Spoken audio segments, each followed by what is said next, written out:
आज देखते हैं आपका अगला चैप्टर इकाई 14 वृत्त। वृत्त क्या होता है, देखिए इसमें क्या क्या पढ़ना है। वृत्त में आपको वृत्त की अवधारणा पढ़नी है, वृत्त होता क्या है, वृत्त की त्रिज्या, व्यास, जीवा और चाप क्या होता है, अर्धवृत्त क्या होता है, वृत्त खंड और त्रिज्यखंड में क्या अंतर होता है। ठीक है, तो इसमें देखिए सबसे पहला टॉपिक है आपका सर्कल। सर्कल किसे कहते हैं, कोई निश्चित बिंदु हो उससे किसी निश्चित दूरी पर अगर घुमा दिया तो एक आकृति का निर्माण होता है, जिसको क्या बोलते हैं, हम वृत्त कहते हैं। ठीक है, जैसे आपका मान लीजिए यहाँ पे O और P आपका क्या है, एक त्रिज्या है, इसको बोलते हैं O आपका वृत्त का केंद्र है। ठीक है, O जो है आपका O वृत्त का केंद्र है, वृत्त का केंद्र। ठीक है, इस केंद्र के चारों ओर ये जो दूरी है, चारों ओर ये दूरियां क्या है, समान है। ठीक है, तो अगर ऐसा कंडीशन होता है तो आपका जो आकृति का निर्माण होता है उसको क्या बोलते हैं, एक वृत्त बोलते हैं, जिसमें जिस बिंदु से हम घूमते हैं उस बिंदु को बोलते हैं उसका केंद्र। ठीक है, तो आपका यहाँ पर केंद्र हो गया बिंदु O। और देखिए रेखाखंड OA वृत्त की क्या कहलाती है, त्रिज्या है। जैसे यहाँ पे OP लिखा है तो जो आपका OP क्या है, वो वृत्त की त्रिज्या है। ठीक है, वृत्त की त्रिज्या जिसको क्या बोलते हैं, स्मॉल r से व्यक्त करते हैं, इसका मीन्स होता है रेडियस। ठीक है, आपका रेडियस कहलाता है, इसको स्मॉल r से या कैपिटल R से जिससे भी व्यक्त कर सकते हैं, मेनली आपका स्मॉल r से ही व्यक्त करते हैं। और तथा रेखाखंड AB, ठीक है, वृत्त का क्या है, व्यास है। अब देखिए जैसे ये है, आपका नाम दे दीजिए A, जैसे मान लीजिए यहाँ पे हम देते हैं इस तरह से, ये खींचते हैं, इसको नाम देते हैं A और B। ठीक है, इसको QP दे देती है, तो हमारा A और B क्या हो गया, वृत्त का व्यास। व्यास का मतलब डायामीटर। ठीक है, इसको कैपिटल D से दर्शाते हैं। ठीक है, तो जैसे इसमें हो गया आपका OP भी आपका क्या है, एक व्यास है, AB भी आपका एक व्यास है, मतलब इस सेंटर से जो भी होके जाएगा, ये जब आपका ये सेंटर दिख रहा है, इससे होकर जो भी जाएगा वो सभी क्या वृत्त का व्यास कहलाएंगे। ये भी व्यास, ये भी आपका व्यास है, ये भी आपका व्यास है, मतलब जितना भी जाएगा इस सेंटर से सब क्या कहलाएगा, व्यास कहलाएगा। और वृत्त की त्रिज्या क्या हो जाएगी, इसी का क्या है, मतलब सिर्फ केंद्र को मिला दे, ये जो आपका कहलाता है, ये आपका परिधि कहलाता है, जो इसके चारों तरफ घूमते हैं ये, इसको बोलते हैं वृत्त का परिधि, सरकमफेरेंस। ठीक है, चलिए इसमें आगे देखेंगे हम वृत्त के अंत तथा बाह्य क्षेत्र। वृत्त के अंत तथा बाह्य क्षेत्र, जैसे हम कोई भुजा होती थी या कोई रेखाखंड होता था या कोई रेखा होती थी, उसके अंदर जो बिंदु होते तो क्या कहते हैं, अंत क्षेत्र में स्थित बिंदु, और बाहर जो होते थे उनको क्या कहते थे, बाह्य क्षेत्र में स्थित बिंदु। ठीक है, इसी तरह वृत्त में जो भी होगा, वृत्त में जो भी बिंदु होगा उनको क्या बोलेंगे, अंत क्षेत्र में स्थित बिंदु बोलेंगे, और बाहर जो होगा उसको बाह्य क्षेत्र में स्थित बिंदु। जैसे देखिए वृत्त के केंद्र से जिस बिंदु की दूरी त्रिज्या के बराबर होती है वे क्या होता है, वृत्त पर ही स्थित हो। जैसे आपका मान लीजिए P है, ये A है, ये आपका C हो गया, ये आपका B हो गया, ये Q, ये O। ठीक, तो आपका वृत्त पर स्थित कौन कौन से बिंदु हो जाएंगे, बिंदु P, B और A। ठीक है, बिंदु P हो गया, बिंदु B हो गया और बिंदु A हो गया, ये आपका वृत्त के केंद्र पर स्थित हो गए। आगे क्या करा, वृत्त के केंद्र से जिन बिंदुओं की दूरियां त्रिज्या से क्या हो, कम होती हैं, वे वृत्त के अंत या वृत्तीय क्षेत्र में कहलाते हैं।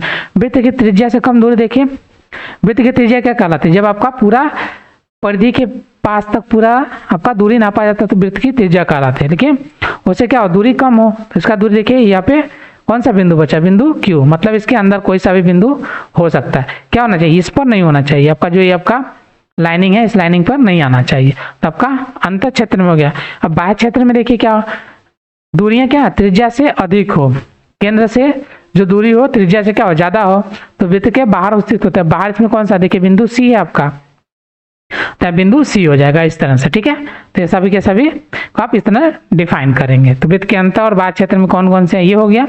चलिए आगे बढ़ते हैं। आगे आपका व्यास के बारे में बता दिया, जैसे क्या किसी वृत्त के व्यास की लंबाई उसकी त्रिज्या क्या होती है, दोगुनी होती है। जैसे आपका ये आपका क्या कहलाता है, ये आपका आधा है तो इसको त्रिज्या बोलते हैं R, और वृत्त का जब व्यास करेंगे तो ये पूरा हो जाएगा। इसको A और B नाम दे दीजिए, इसको यहाँ ये जो आपका पॉइंट है, ये आपका केंद्र है, इसको O नाम दे दीजिए। तो आपका वृत्त का व्यास बराबर डी बराबर क्या हो जाएगा, डायमेंशन व्यास डी बराबर 2 गुणे त्रिज्या मतलब आर, या ऐसे क्या लिख सकते हैं, डी बराबर लिख सकते हैं ए ओ प्लस ओ बी, इसको लिख सकते हैं। देखिए ये भी क्या है, आर है, यहाँ से यहाँ तक की दूरी आर है और यहाँ से यहाँ तक की दूरी भी क्या होगी, आर ही होगी, तो ये आर प्लस आर, ठीक है। तो डी बराबर, तो यहाँ डी बराबर कितना हो जाएगा, एक आर कितना हो गया, 2 आर, इसको क्या लिख सकते हैं, 2 गुणे आर का मतलब त्रिज्या, ठीक है। तो इस तरह से आपका आता है। चलिए तो व्यास आपका क्या हो गया, 2 गुणे आर, ठीक। चलिए अगला आपका वृत्त की परिधि। वृत्त की परिधि क्या होता है, वृत्ताकार घेरे के परिमाप को वृत्त की परिधि कहते हैं। वृत्त की परिधि सर्कमफरेंस, देखिए ये वाला जो भाग है आपका, ये वाला पूरा हिस्सा, मतलब किसी बिंदु से आप इसके चारों तरफ जो एक समान दूरी पर निश्चित दूरी से चारों तरफ चक्कर लगाते हैं तो उससे जो आकृति का निर्माण होता है वो आपका वृत्त कहलाता है। और वो जो पथ होता है उसको क्या बोलते हैं, उसकी परिधि बोलते हैं, परिधि, या उसी को आप परिमाप बोल दीजिए, ठीक है, एक ही बात है। इसको बोलते हैं सर्कमफरेंस, ठीक है, सर्कमफरेंस। ये हो गया। अगला है वृत्त की जीवा। अब वृत्त की जीवा क्या कहलाती है, देखिए इसमें वृत्त की जीवा क्या कहलाती है, मतलब ये जो आपका रेखाखंड है ये दोनों एक दूसरे को किसी वृत्त की परिधि पर किसी पॉइंट पर जाकर मिले, सभी क्या कहलाएंगे, वृत्त की जीवा कहलाएंगी। अभी आपका ए बी सी और डी हो गया। तो इसमें देखिए आपका परिधि में कौन कौन सा बिंदु टच हो रहा है, डी और बी, तो आपका डी और बी हो गया। अगला क्या होगा टच, देखिए सी और बी टच हो रहा है, तो सी और बी हो गया, ये दोनों हो गया। लेकिन यहाँ से यहाँ तक कोई टच नहीं हो रहा है, लेकिन अगर हम क्या कर दें, यहाँ से और यहाँ तक को भी क्या मिला दें, तो ये भी आपका डी और सी, ये सब क्या हो जाएंगी, आपकी जीवा हो जाएंगी। तो इनको क्या बोलते हैं, जीवा। इसकी परिभाषा क्या लिखेंगे, कर्ण की, वृत्त की किन्हीं 2 बिंदुओं को मिलाने वाली रेखाखंड को वृत्त की जीवा कहते हैं। वृत्त की किन्हीं 2 बिंदु को, ठीक है। तो ये आपका परिधि पर कोई भी 2 बिंदु है, इनको जब मिलाएंगे तो आपस में, तो आपका क्या बनता है, जीवा। वृत्त के केंद्र से होकर जाने वाली जीवा वृत्त का क्या होती है, व्यास होती है, जो कि व्यास सबसे बड़ी जीवा होती है। और सबसे बड़ी जीवा होती है, क्या होती है, ये आपका व्यास, ठीक है। तो अगर आपको क्वेश्चन में कहे वृत्त की सबसे बड़ी जीवा क्या होती है, तो आपका आंसर क्या हो जाएगा, व्यास हो जाएगा, ठीक है।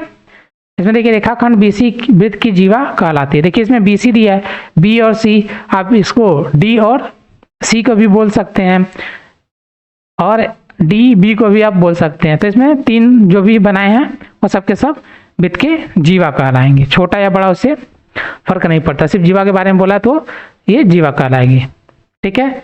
आगे आपका चाप।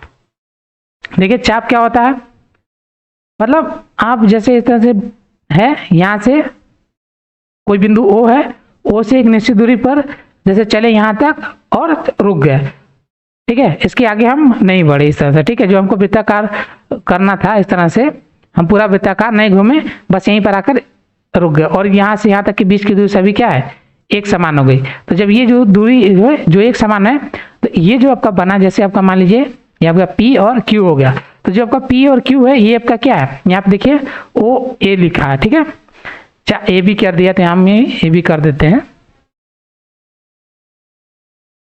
इसको ए बी नाम देते हैं, ए बी, ठीक है।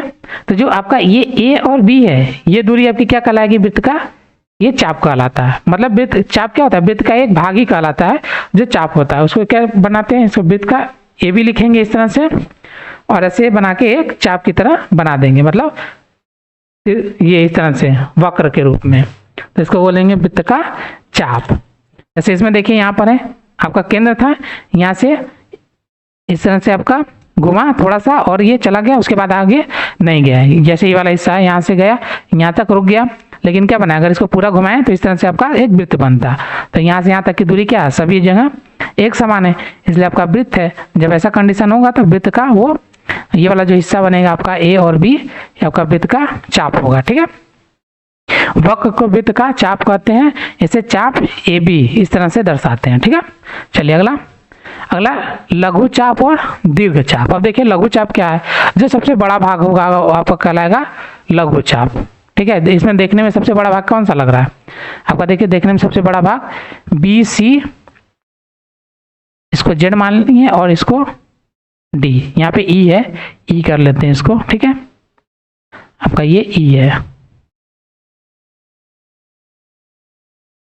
ठीक है। तो आपका वृत्त का सबसे बड़ा भाग जो है आपका कौन सा कहलाएगा, इसको बोलते हैं दीर्घ चाप। आपका दीर्घ चाप में कौन आ गया, देखिए बी, उसके बाद इधर की तरफ मूव करेंगे तो कौन सा आएगा अगला, ई, और लास्ट में और कौन सा आ गया, सी। ये वाला हिस्सा, ये वाला पूरा हिस्सा आपका क्या कहलाएगा, आपका दीर्घ वृत्त। और लघु वृत्त आपका कौन सा कहलाएगा, देखिए ये वाला हिस्सा लघु चाप, ठीक है। ये वाला हिस्सा आपका क्या कहलाएगा, आपका लघु चाप।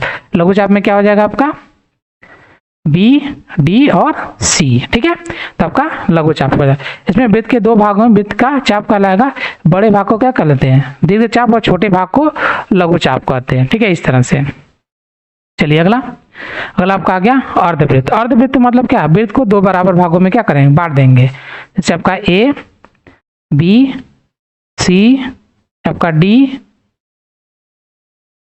ई, एफ और जी, इस तरह से, ठीक है। तो आपका इसमें अर्धवृत्त क्या कहलाएगा, अर्धवृत्त आपका कहलाएगा बी, ई, एफ, सी, ये आपका अर्धवृत्त हो गया, अर्धवृत्त।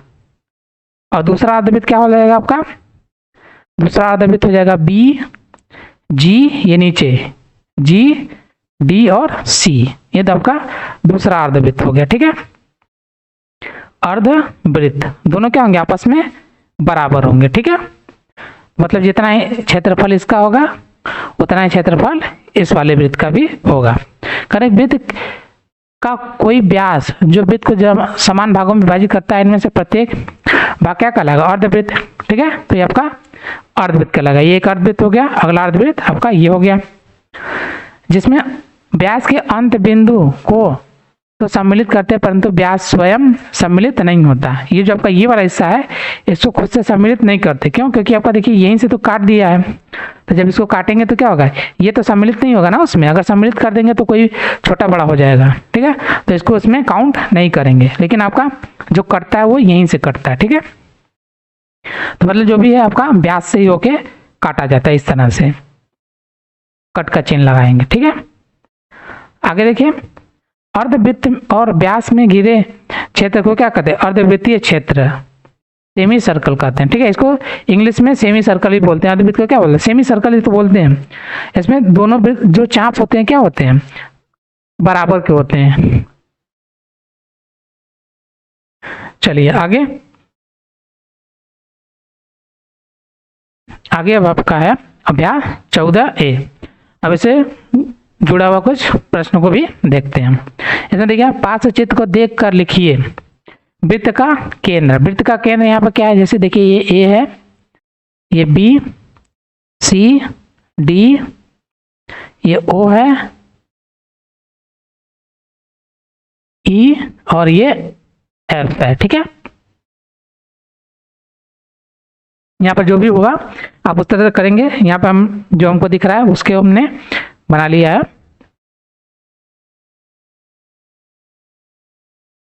पहला वृत्त का केंद्र, वृत्त का केंद्र क्या देखिए, ओ।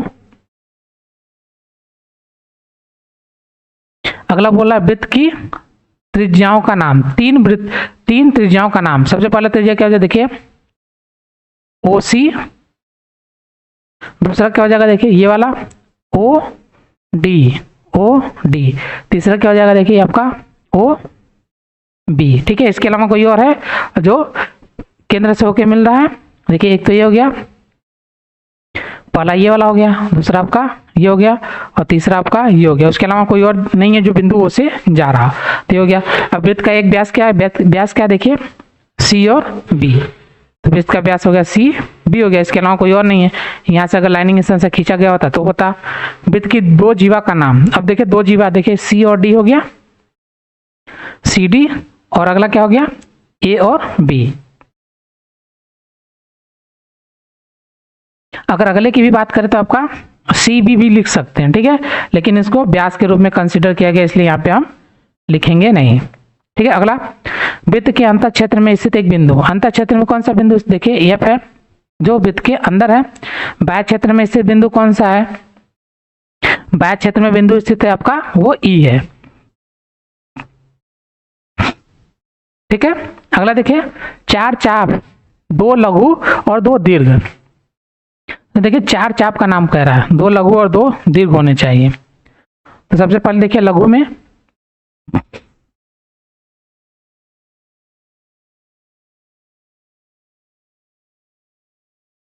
ठीक है, लघु चाप आपका ये हो गया CEB, CE और D एक हो गया, ठीक है। ये देखिए छोटा वाला चाप हो गया, ये वाला। अगला देखिए छोटा वाला, आप इसको भी कर सकते हैं, लेकिन ये आपका देखने में बड़ा लग रहा है, उससे छोटा एक दूसरा है यहाँ पर, देखिए ये वाला है, ये आपका लघु चाप हो गया A B, ठीक है, AB हो गया। ई देखिए ई यहाँ पर है नहीं, तो ई को बाहर बाय बिंदु पर है, आपका अंतर बिंदु में है आपका D, ठीक है। तो CD और AB हो गया आपका क्या, लघु।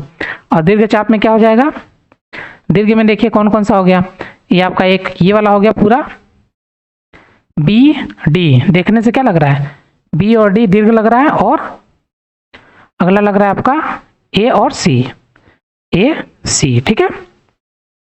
इस तरह से, या फिर दूसरा देखिए CD को लेंगे, तो जैसे आप CD को लिए इस तरह से, तो CD के अलावा बाकी जिसका भी लेंगे तो आप इस तरह से पूरा लिख सकते हैं ये वाला। तो इसके हिसाब से, या फिर ऐसे भी कर सकते हैं। ये तो हो गया, लेकिन इसके रिस्पेक्ट में लिखना होगा, तो आप क्या लिखेंगे, देखिए इसके रिस्पेक्ट में, इसको हटा दीजिए, इसके रिस्पेक्ट में कर लीजिए, ठीक है। तो आपका CAB और D हो जाएगा, CAB और D, ठीक है। ये हो गया दीर्घ। अगला दीर्घ क्या हो जाए, अगला क्या बचा, इसके रिस्पेक्ट में जब लेंगे तो AB के, A और B के रिस्पेक्ट में आप लेंगे तो क्या होगा, देखिए ACD और B, ACD और B, ये हो जाएगा आपका दूसरा वाला। अगला देखिए कर रहा है, एक अर्धवृत्त का नाम, एक अर्धवृत्त का नाम। देखिए अर्धवृत्त कहाँ पर बन रहा है, आपका अर्धवृत्त ये रहा, जो आपका व्यास है वृत्त को 2 बराबर भागों में क्या करता है, बांटता है। तो आपका अर्धवृत्त क्या हो गया, CDB, ठीक है। CDB क्या है, वृत्त का आपका अर्धवृत्त हो गया, ठीक। तो इस तरह से आपका क्वेश्चन नंबर 1 कंप्लीट हो गया। अब देखिए अगला क्वेश्चन, क्वेश्चन नंबर 2, कह पाठचित्र को देख कर प्रश्न हो गया, उत्तर दीजिए। ये आपका A, O, C और ये हो गया B।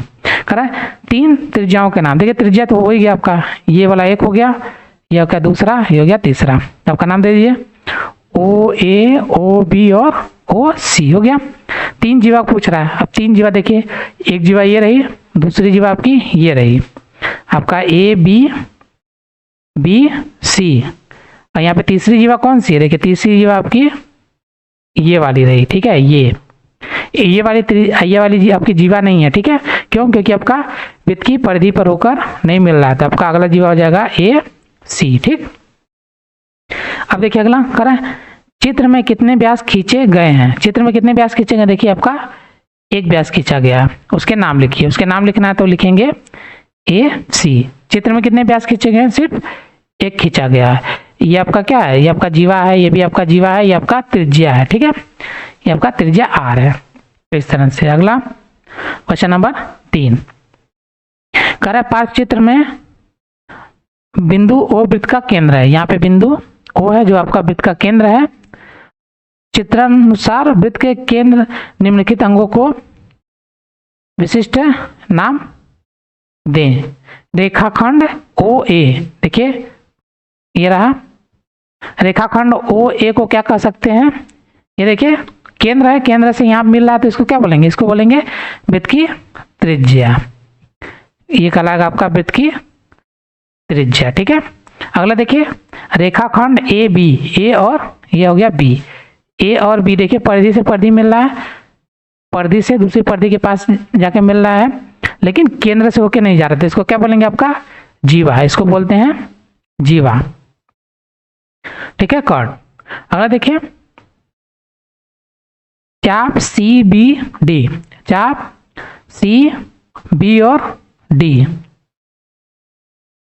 ये वाला हिस्सा देखिए कहां से मिला, देखिए आपका ये रहा व्यास है, तो इसको क्या बोलेंगे, इसको बोलेंगे अर्धवृत्त। ये सभी कॉन्सेप्ट आपको पहले ही बता दिए हैं, ठीक है। अगला चाप CAD, चाप CAD, चाप CAD क्या है, ये आपका ये भी आपका क्या है, अर्धवृत्त है, अर्धवृत्त। ठीक, फिर से देख लीजिए, चाप C B D, C B और डी यहाँ से आया, तो इसको मिलाएंगे हम तो क्या बनेगा आपका अर्धवृत्त बनेगा। देखिए दो बराबर भागों में क्या कर दिया, तो आपका अर्धवृत्त हो गया। अगला चाप सी ए डी, देखिए सी ए और डी यहाँ तक आ गया, तो ये अगला भी वृत्त आपका बन गया, तो ये भी अर्धवृत्त कहलाएगा। ठीक, चलिए अगला क्वेश्चन नंबर 4, कर प्रकार की सहायता से निम्नलिखित त्रिज्याओं के वृत्त बनाए। देखिए पहला वृत्त है 4.5 सेंटीमीटर का, तो इसका सलूशन देखिए r बराबर 4.5 सेंटीमीटर, इसका मतलब हमको प्रकार में कितना लेना पड़ेगा, 4.5 सेंटीमीटर लेना पड़ेगा। ठीक है, तो हम प्रकार को लेते हैं, आपको नापने के लिए भी ले लेते हैं, हमको तो आवश्यकता वैसे है नहीं। देखिए ये प्रकार को रखेंगे यहाँ पे, और 4.5 लेना है, तो देखिए 4.5 प्रकार में हम भर लेंगे। देखिए प्रकार में हमारे 4.3 4.5 हो गया। अब क्या करें, सिंपल आपका वृत्त खींचना है, तो एक केंद्र मान लिए इसको, और चारों तरफ इसको क्या करेंगे, इस तरह से घुमा देंगे, तो आपका बन गया वृत्त। ठीक है, वृत्त का ये हो गया r। ठीक, इसको जब नापेंगे तो आपका r हो जाएगा, r बराबर 4.5 सेंटीमीटर। इसको नाम दीजिए o, इसका नाम दीजिए a। ये आपका पहला क्वेश्चन का कंप्लीट हो गया। अगला इसी तरह से दिया है 3.2, अगला दिया 3.2, तो क्या करेंगे, देखिए इसमें भी 3.2 प्रकार लीजिए, इस तरह से रखिए, और दूरी को क्या कर लीजिए, नाप लीजिए 3.2 प्रकार लीजिए, इस तरह से देखिए प्रकार हमारे 3.2, ये हो गया 3.2। ठीक है, आपको क्लियर नहीं हो रहा तो देख लीजिए, ठीक है 3.2 है। अब क्या करेंगे, सिंपल इसको हटाएंगे और यहाँ से एक वृत्त बना लेंगे। ये रहा, इस तरह से गोला घुमा के 3.2 सेंटीमीटर का हमने क्या किया, वृत्त बना लिया। यहाँ से केंद्र को इससे मिला देते हैं, इसका नाम देते हैं ओ बी कर देते हैं। ठीक है, आपका ओ बी कितना 3.2 सेंटीमीटर, इसका नाम आर। ठीक, तो आपका क्वेश्चन नंबर ये भी कंप्लीट हो गया।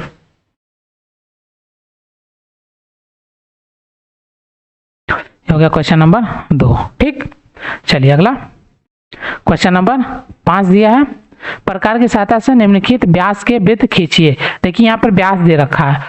ठीक है, इसको सॉल्व करिए। वृत्त का व्यास, व्यास का मतलब डी व्यास बराबर दिया है 7.6 सेंटीमीटर।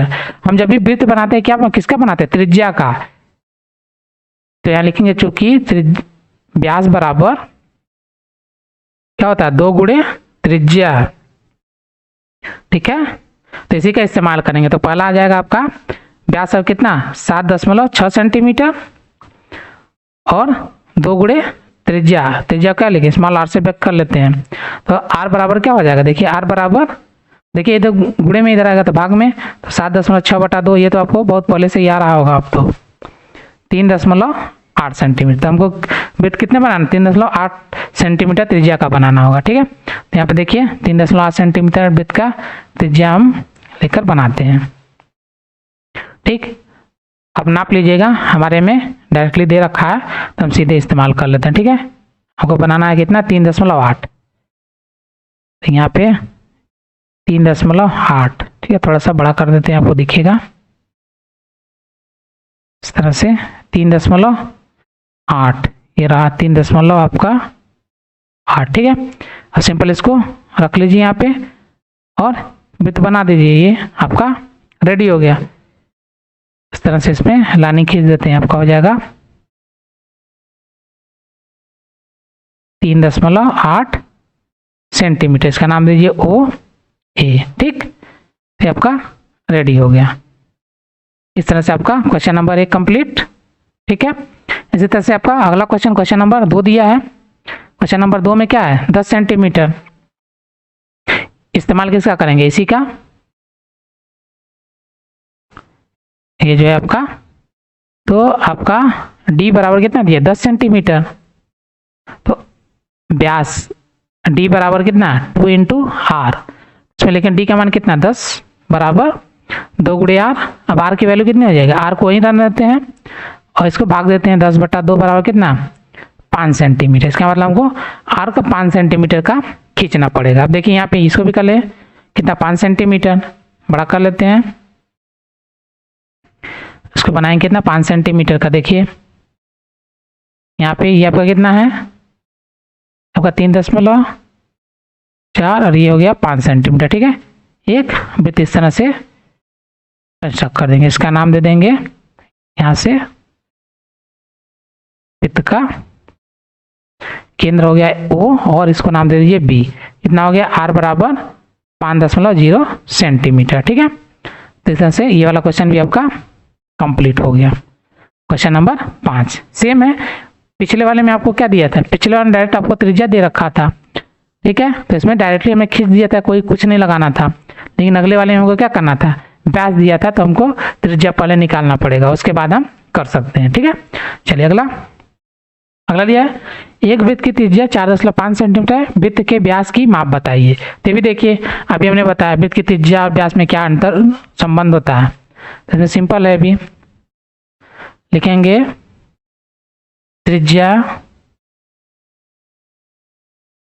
आर बराबर 4.5 सेंटीमीटर,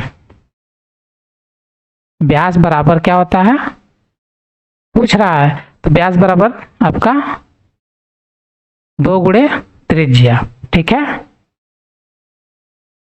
तो 2 गुणे त्रिज्या 2 गुणे 4.5 सेंटीमीटर, आपका कितना 2 पंजे 10 के 0, 2 दूनी 2 चौका 8 और 1 9.1 अंक पे, तो आपका हो गया 9 सेंटीमीटर। ठीक है, ये आपका आंसर हो जाएगा। इसमें कुछ नहीं करना, बस आपको 4.5 का 2 में मल्टीप्लाई कर देना, आंसर आपका आ जाएगा। अगला करा किसी वृत्त की किसी त्रिज्या का एक वृत्त खींचिए, वृत्त पर कोई दो बिंदु PQ लेकर उन्हें मिला दीजिए।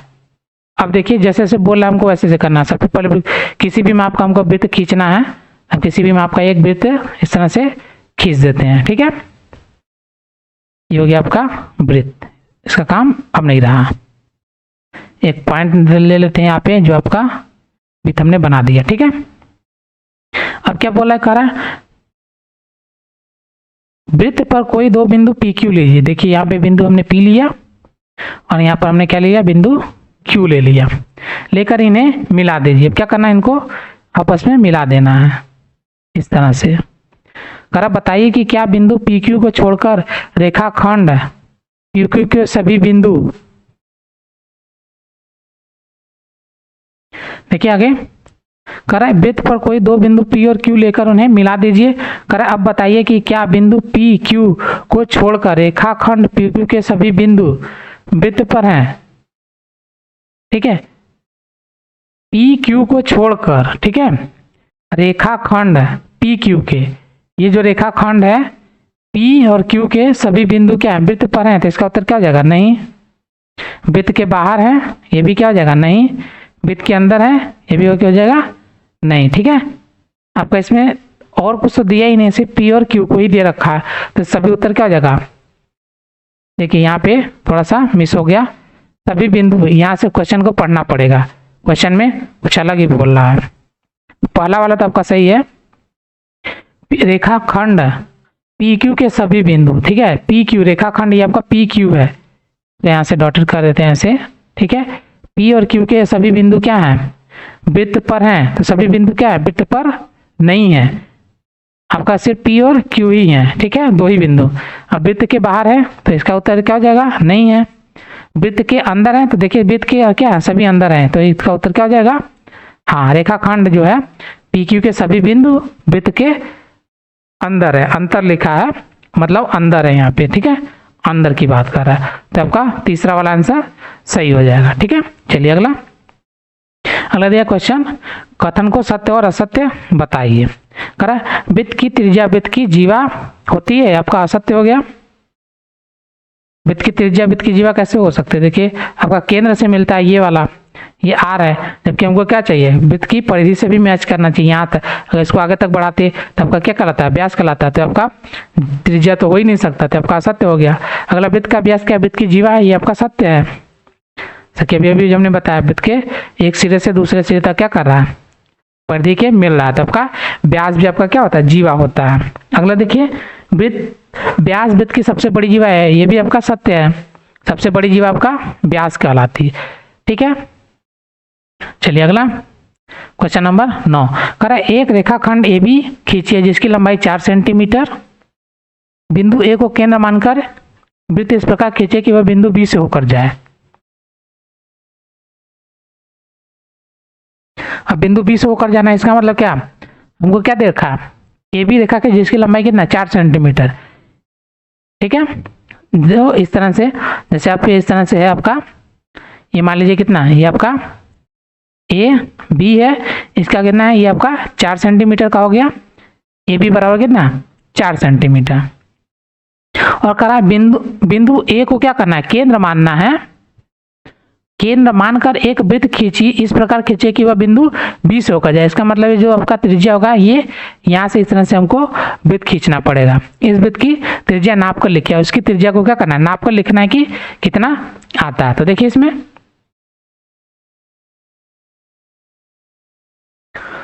दोनों चीज की जरूरत पड़ेगी हमको, रूलर स्केल की भी जरूरत है। ठीक है, इसको थोड़ा सा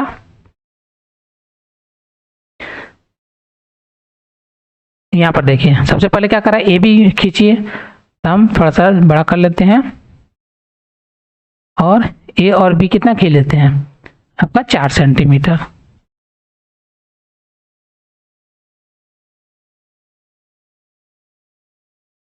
ये हो गया आपका 4 सेंटीमीटर का ए बी। ठीक, इसका काम कंप्लीट, इसका नाम देते हैं ए और इसको नाम देते हैं बी। ठीक है, अगला बोला है बिंदु ए को क्या करना है, केंद्र मानना है, बिंदु ए को हमको केंद्र मानना है। ए बी कितना हो गया आपका 4 सेंटीमीटर, ये आपका 4 सेंटीमीटर। ठीक है, अब ए को केंद्र मानकर हमको वृत्त बनाना है, तो ए को लीजिए हम केंद्र मानते हैं,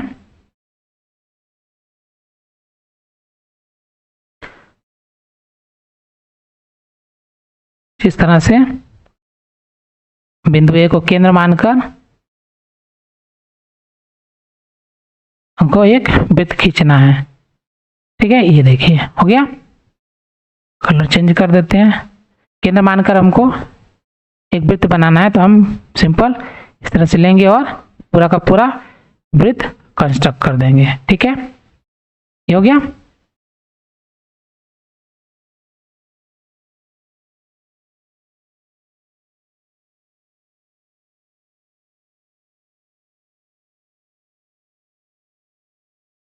ठीक है, अब क्या बोला है, ये आपका हो गया 4 ये 4 सेंटीमीटर का। ठीक, तो यहाँ पे आपका यहाँ से लिख लेते हैं सॉल्यूशन में, यह तो आपको सिर्फ समझाने के लिए था।